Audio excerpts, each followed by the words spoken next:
Olá a todos, eu sou Helena e, juntamente com meu colega Henrique, nós vamos apresentar o caso clínico sobre a aula de depressão maior. Esse caso foi enviado pela professora Adriana Grigorini e é sobre uma paciente dela. É a senhora IAO, ela tem 72 anos e ela foi trazida à consulta pela filha, que sempre morou com ela.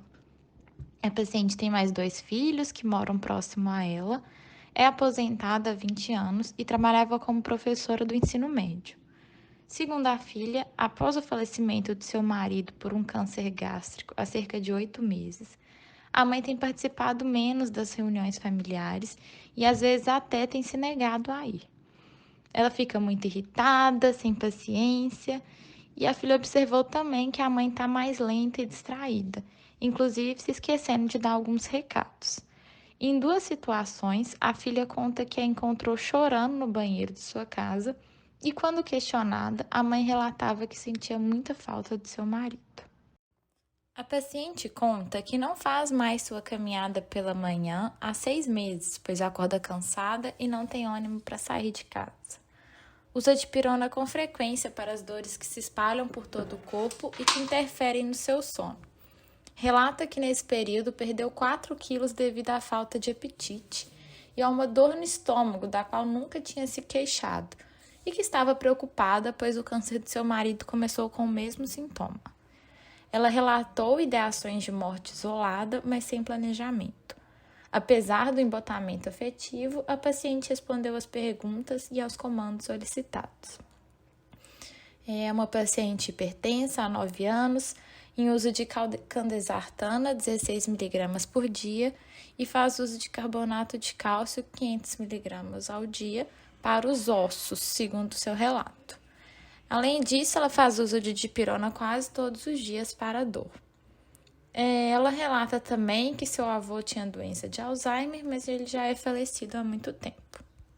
O exame físico dessa paciente não tinha nenhuma alteração, e então foram solicitados diversos exames laboratoriais para investigar essa paciente. Então, aqui estão os resultados dos exames que foram solicitados.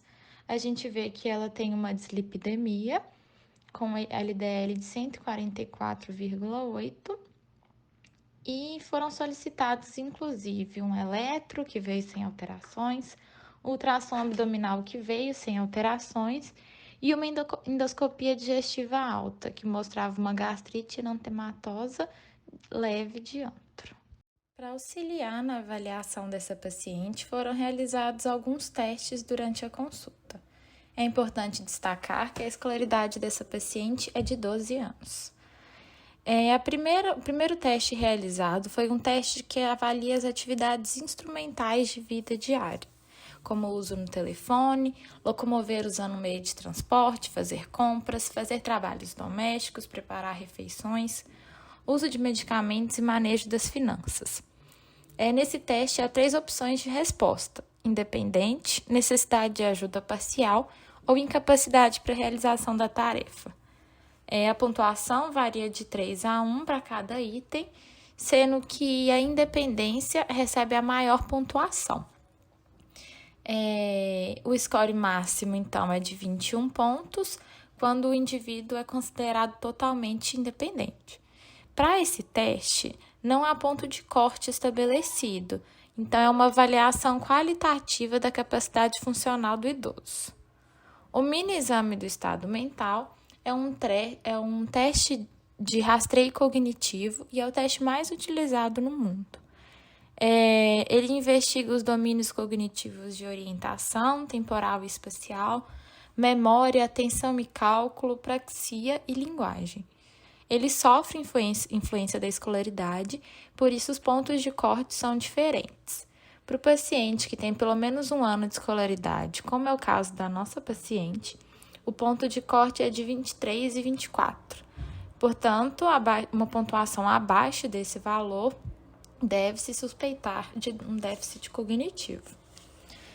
O GDS é um teste de rastreio para depressão no idoso, e então ele não deve ser usado como método de diagnóstico. Ele é composto por perguntas de fácil entendimento com poucas opções de resposta. Sua principal limitação está relacionada com os idosos que têm um declínio cognitivo significativo, pois ele pode ficar difícil de ser compreendido. Seu ponto de corte é uma pontuação de 5 ou 6, sendo importante suspeitar de depressão no idoso quando ele possui uma pontuação superior a essa. A nossa paciente, como a gente pode ver, possui uma pontuação de 10 em 15 no G10. Então, nesse caso, a gente passa a suspeitar, sim, de depressão.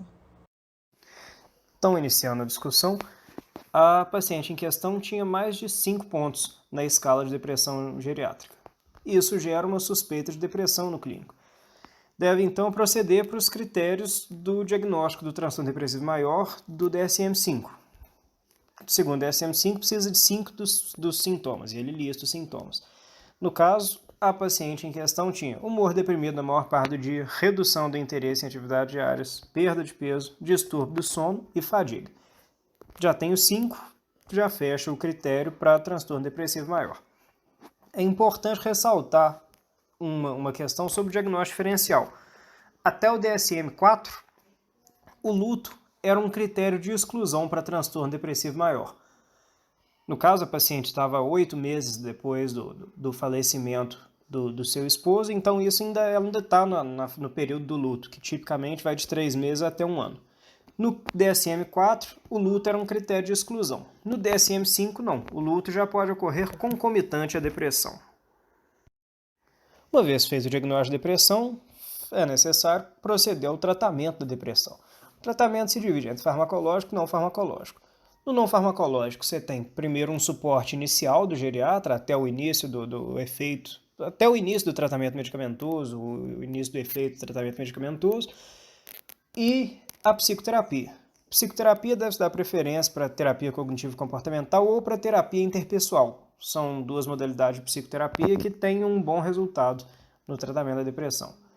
Já para o tratamento farmacológico, a primeira escolha são os inibidores seletivos de recaptação de serotonina. Um exemplo é o escitalopram. Deve-se iniciar com uma dose de 10 mg uma vez por dia e evoluir ao longo do tempo para a dose plena de 20 mg uma vez por dia.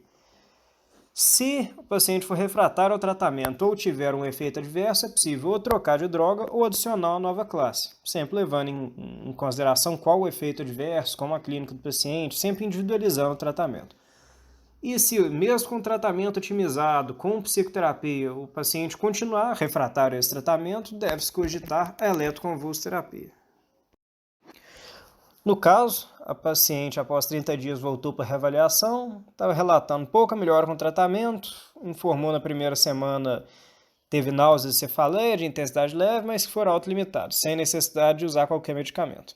Segundo a filha, a paciente continuava indisposta e irritada, percebeu que a idosa diminuiu as queixas de dor e o uso de dipirona. Não houve perda de peso nesse período. Então, como avaliar a resposta do tratamento? A resposta ao tratamento farmacológico vai iniciar entre 1 e 8 semanas. Na maior parte dos pacientes, 2, 3 semanas já está tendo uma resposta, já está havendo uma melhora após o uso do fármaco. É preciso informar sobre esse período para o paciente, para evitar o paciente usar 1 semana, 2 semanas, não ter resposta e abandonar o tratamento. O sucesso terapêutico vai ser avaliado com remissão do sintoma. Melhorou o sintoma? Melhorou, funcionou. O tratamento farmacológico deve ser mantido por 6 meses e descontinuado gradativamente por 2 meses. Isso no paciente adulto. No paciente idoso, pode ser um período maior, pode prolongar até 2 anos, segundo algumas literaturas. Se tiver um episódio grave, risco de suicídio ou recorrência, também no caso do paciente idoso, deve ser mantida uma dose mínima capaz de gerar remissão dos sintomas. Então, você inicia com antidepressivo, pelos 6 meses, depois de 6 meses você vai desescalando, vai diminuindo a dose até uma menor dose capaz de garantir que o paciente fique bem, sem ter os sintomas depressivos. Então, o que fazer quando o resultado é insatisfatório? O paciente voltou após 1 mês, após 4 semanas. Nesse período já se esperava melhor para a maioria dos pacientes, ainda que um ou outro ainda possam demorar mais do que isso para começar a ter melhora, a maior parte das pessoas com 4 semanas já teriam iniciado a melhora. O que pode ser feito? Pode progredir a dose de 10 mg uma vez por dia para 20 mg uma vez por dia, a dose plena desse antidepressivo. Se na próxima consulta o resultado continuar insatisfatório, aventar a possibilidade de alterar a classe de fármaco ou adicionar uma nova classe. Além disso, o paciente teve cefaleia e náuseas autolimitadas só na primeira semana, não é necessário intervir. Resolução da perda de peso é algo positivo. Diminuição da dor também é algo positivo. Essas são as referências. Muito obrigado.